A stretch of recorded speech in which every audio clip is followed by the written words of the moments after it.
পিছৰটা চাঞ্চল্যকৰ খবৰ ৰাজ্যৰ এবাৰ ভয়ংকৰ কাণ্ড সংঘটিত হৈছে অতি নিৰ্মমভাৱে অতি নৃশংসভাৱে হত্যা কৰা হৈছে বিজেপি নেতাক কোনে হত্যা কৰিছে কিয় হত্যাৰ বলি হ'ল বিজেপি নেতা এই মুহূৰ্তত জনোৱাৰ চেষ্টা কৰিম এটা বিগ ব্ৰেকিং নিউজ এই মুহূৰ্তত ৰাজ্যত পুনৰবাৰ গাৰ নোম শিয়ৰি যোৱা হত্যাকাণ্ড সংঘটিত হৈছে ডাঙৰ খবৰটো এই মুহূৰ্তত জনোৱাৰ চেষ্টা কৰিছো বিজেপি নেতাক হত্যা কৰি কাটি লৈ গ'ল মুণ্ড গুৰুত্বপূৰ্ণ খবৰ নিশা মাছ মাৰিবলৈ আহোঁতে হত্যাৰ সন্দেহ প্ৰকাশ কৰা হৈছে আৰু ঢকুৱাখানাত ৰাজ্য কপাই যোৱা নৃশংস হত্যাকাণ্ড সংঘটিত হৈছে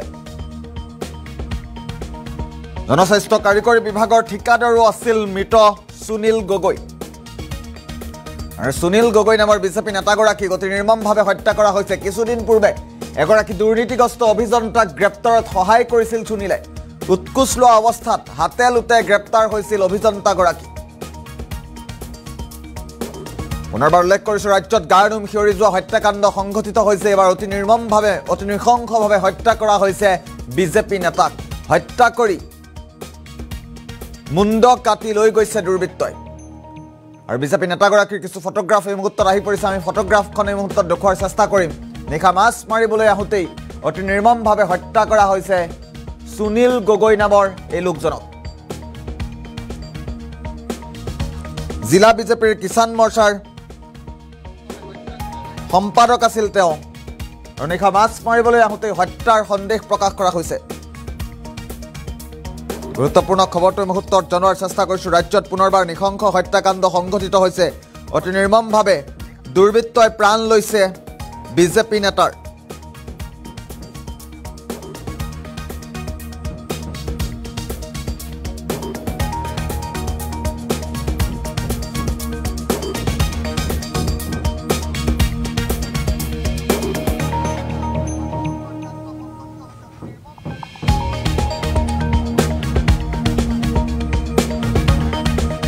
আৰু সমগ্ৰ ঘটনা সন্দৰ্ভত পৰিয়ালৰ লোকৰ মন্তব্য আহি পৰিছে কি হৈছিল প্ৰকৃততে এই মুহূৰ্তত জনোৱাৰ চেষ্টা কৰিম গধূলি প্ৰায় ওলাই যায় খোজ কাঢ়িবলৈ বুলি মাছ চাবলৈ কেতিয়াবা মাছ চাই লৈ আহে ওলাই যায় আজিও সেই গধূলিৰ লগে লগে মোক কৈছে মোক ভোক লাগিছে ভাত কেইটামান সোনকালে বনাই দিয়া মই বনাই দিছো সোনকালে ভাতকেইটা আমি গোটেইখনে লগতে সোনকালে আজি খাওঁ বুলি বহিছো তেওঁ ভাতকেইটা খাব নোৱাৰিলে মই চাই আছো ভাত খোৱা আৰু গুৱাহাটীৰ পৰা অহা দিন ধৰি তেওঁ ভাত খাব পৰা নাই কিবা এটা যে সংশয় আছে সেইটো মই সম্পূৰ্ণ গম পাওঁ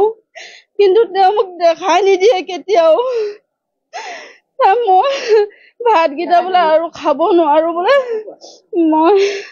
আহি খাম তুমি ঢাকি থৈ দিয়া মই ঢাকি থৈ দিছো আমি ভাত খাই এটাই নহলে তেওঁ ওলাই গ'লগৈ চব ভাত খাই ভাগে ভাগে শুলে বিচনাতে মোবাইলটো চাইছো আনুকালে নিচিনাকে আহিব বুলি ভাবি মই মোবাইলটো চাইছো নাই মই অকণমান চিলমিলকে টোপনি পটককে চক খাইছো মই চক খাই চাইছো বিচনাত মানুহ নাই তাৰপৰা ইখন বিচনাত শুই থাকিলে নি বুলি চাইছো তাতো মানুহ নাই তাৰ ল'ৰাটো ইয়াত শুই আছিলে মই ইয়ালে ফোন লগাইছো ধন মানুহ দেউতা এতিয়ালৈকে অহা নাই সি উঠি কণ বনালে বৰ্তাকৰ পুতেকলে ফোন কৰিলে দেচোন দাদা আমাৰ দেউতা এতিয়ালৈকে অহা নাই সি আহিলে মই অকলো ঘৰ নিজৰ বৰ্তাকো আছিলে তই বৰ্তাকো জগাই দেগে যা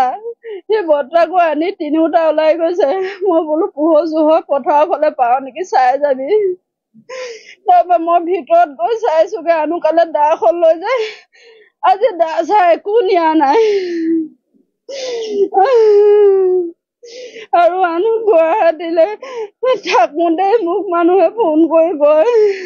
তাক ভালকৈ থাকিবলৈ কবি তাক কাৰণে মানুহ মাৰিম বুলি কৈছে